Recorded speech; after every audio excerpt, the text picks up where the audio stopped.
Okay, so we are officially live on Facebook currently, and I want to say thank you for everyone who came to join us today for this webinar on Business Planning 101. And today we have speaker Tom Hamp from Advie Coach in Mid-Michigan. And we will have Tatiana moderating. And now I'm going to pass it over to Tom.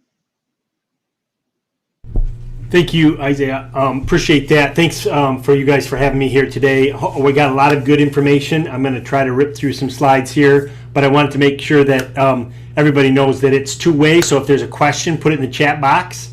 Let us know what you're thinking or comment for clarity, whatever the case is. Because again, it's all about learning today, picking up some nuggets, being able to use that going forward. I do have some handouts. I may not be able to go to them during the presentation, but please know in many situations I have some handouts. So if I have your email in the chat, or if we get your email in the chat, we can certainly make sure that you get this information going forward.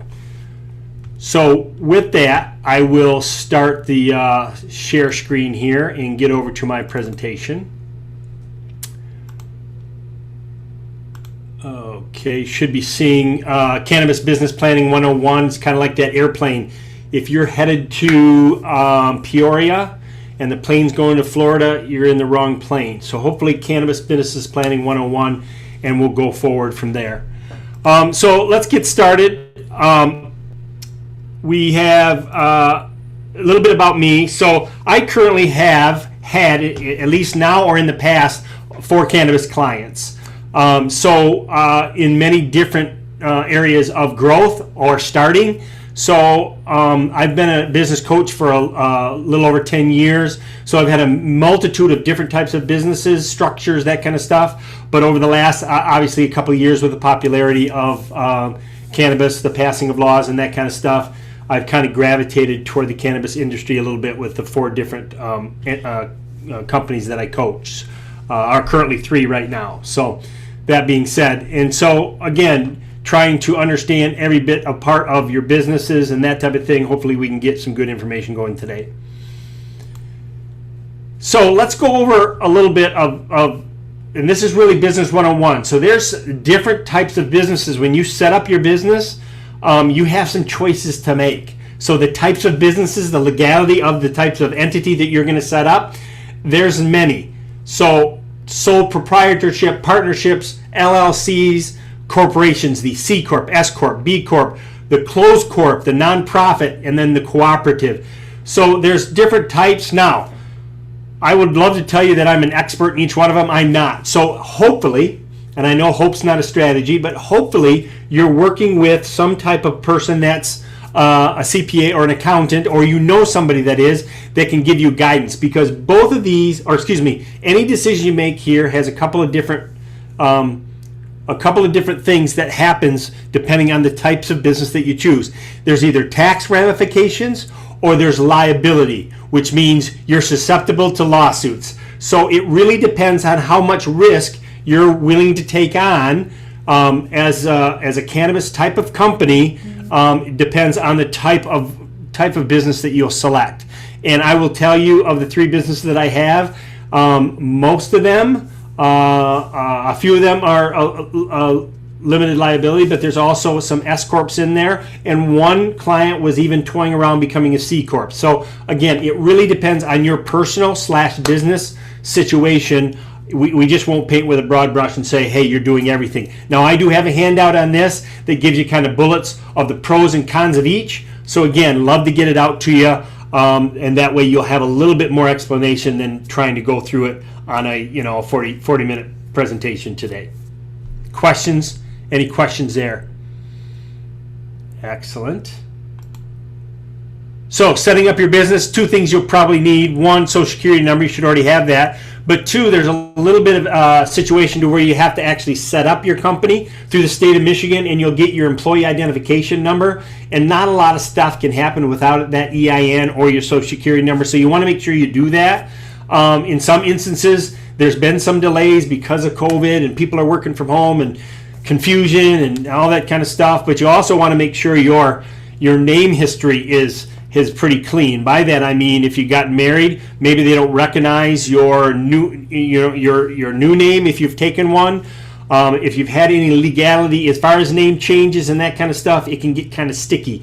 So again, get these things started as early as possible, because we're going to want to make sure that if you are in line for partners and or people investing or loans, all that stuff really is predicated on social numbers and EIN numbers.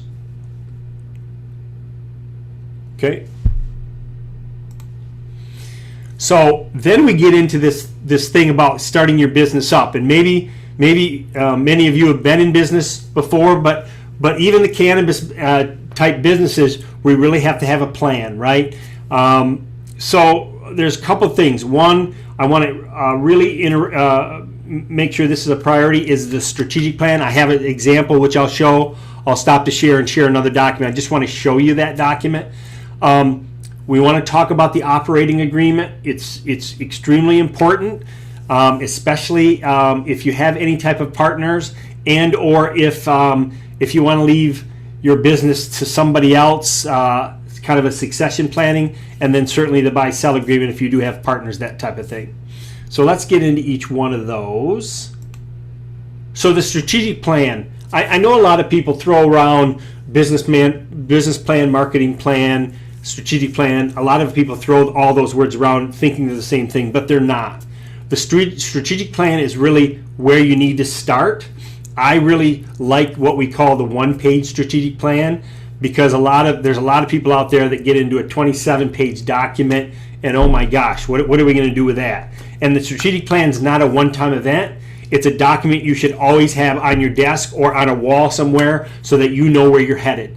Because if we don't know where we're headed, we'll wind up anywhere, right? So the strategic plan, again, which I'll have an example of, will show you it's not only has information, it has priorities, it has key performance indicators, it has goals, and then it has timelines of when you're going to complete those goals. So it's all inclusive. Okay, so I'll show you an example of that. And then from the one-page plan, we really get into all the rest of the plans. You derive your business plan from that. You get your marketing plan, your transportation plan, your security plan. What other plans that you need for your business all come from the strategic plan, because we've done a good job of preparing that one-page strategic plan, and then really we make decisions from it, as opposed to what we call the bright shiny object syndrome, where a new idea comes to you and you go, well, let's try that. Well, if you stay to the strategic plan, okay, good, we're recording it, that's great. So then what happens is that we can make those plans based on our strategic plan, and we don't have to make those off-the-cuff plans that we didn't expect. Now that doesn't mean that you can't, if there's a situation that's too good to be true. Listen, I'm reasonable. Let's do that if it's well thought out, and maybe it's a new technology that you have to do, or maybe there's a law change and then you have to reformulate. But again, within some reason, you want to kind of follow the plan. Okay, so let me. I'm going to take the share screen off just for a second, and then share my other screen, and I'm just going to show you what we call the one-page strategic plan. So I'll take that off and see if I can't get back here with my one-page strategic plan. And it really belongs on a 11 by 17 document, but really I'll take you through it really quick. So it really does a few things. One, it really writes down the strengths of your organization. So the strengths, we call it a SWOT analysis, SWOTT. And then strengths, weaknesses of your organization, only the top 5. Opportunities to exceed, threats that get in the way, maybe the owner's health, or there's other things that are going on, and then trends to watch in the industry. If we move over here to the left, we really write down our core values, things that you believe in, that if employees violate these core beliefs, it's probably a termination. So again, having these things in one place where everybody can see that. We have our core purpose, and then I want to hop down here. We have our BHAG, which is our big, hairy, audacious goal. What ultimately do you want to happen with this business? You're starting it out today, but maybe you need to look in your crystal ball 30 years from now. Maybe you sell it. Maybe you Leave it for your heir, son, daughter, or somebody in the family, or maybe it's just at the end you dissolve it and everybody goes on their way. Again, it's your personal plan in business, and you need to do with it what you want. Our brand promise: what do you promise to your customers every single day? And then your elevator pitch. If I stop you and say, Tatiana, what's your what do you do? What's your business about? Would you be able to tell me in a rather short couple of sentences of what you do, that type of thing. So keep that in mind. And then for your values, purpose, and BHAG, what are the actions? What are the things that you have to concentrate on to get to and to live by these purpose, values, and your big, hairy, audacious goals? Then we really get into the timelines. Our 3 to 5 year, our yearly, and then the lowest we'll go is 90-day timelines. And what these are is that this holds our feet to the fire of things that we're committed to. We're going to put them down on paper or electronic, and then we're going to work toward that. So these aren't fixed here. These can be changed. But just an example, let's pick a date, at the end of the year of 2025. What are our revenues going to be? What is our gross profit, our net income, our return on investment, maybe the number of employees, that type of thing. Or maybe a number of locations throughout Michigan, nationwide, worldwide, that type of thing. Then we march down here to the sandbox. And this is some of the things that we can talk about. Where do you want to play in 5 years? That's why we call it a sandbox. What markets do you want to play in? And it's really 3 different areas. So what are the demographics of the people that you want to buy your products and services? Okay. What are the geographic areas? So where do you want to expand? And then how are we going to deliver it? And in the cannabis business, obviously, we have obviously the normal ways you intake it, but maybe gummies are a way to do it, or carts, or maybe there's something new coming down the pipe that we don't even know about yet. But is that something that's in your future? It's a good place to put it here so that we don't forget about it. So it's a place that we want to play in the near future, and then we start planning for that.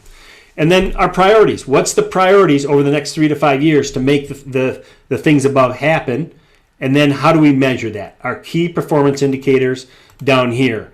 Maybe we want to know revenue every month. Maybe we want to know number of stores that our product or our strains are in. Those types of things. So again, this really helps us in a snapshot or dashboard to understand what we need to measure to get to the things that we want. And then we back it down to a year, same type of things. Maybe some of those things have changed from the 3 to 5 year to the year because it's a little bit closer. And then, of course, again, our priorities and our key performance indicators there. And then the next 90 days. So our goals and targets up here.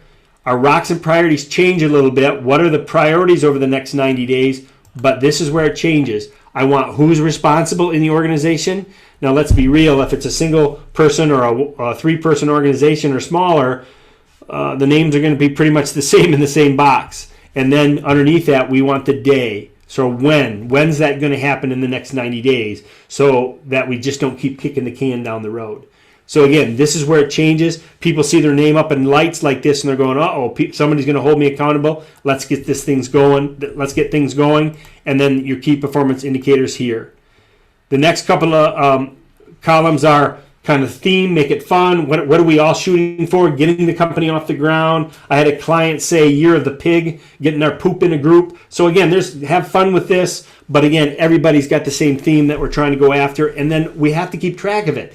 The most famous scoreboard for strategic planning in organizations is probably the United Way thermometer. So as you're walking into an organization that's on that type of campaign, they can see exactly how much money they've given to the campaign so far, and they keep track of it every day. Same thing here. So if there's some big thing that we can keep track of, whether it's revenue, number of clients served, number of stores that our brands are in, that's a place to be able to post for the whole organization, and it kind of bonds and gets everybody solidified toward the same thing.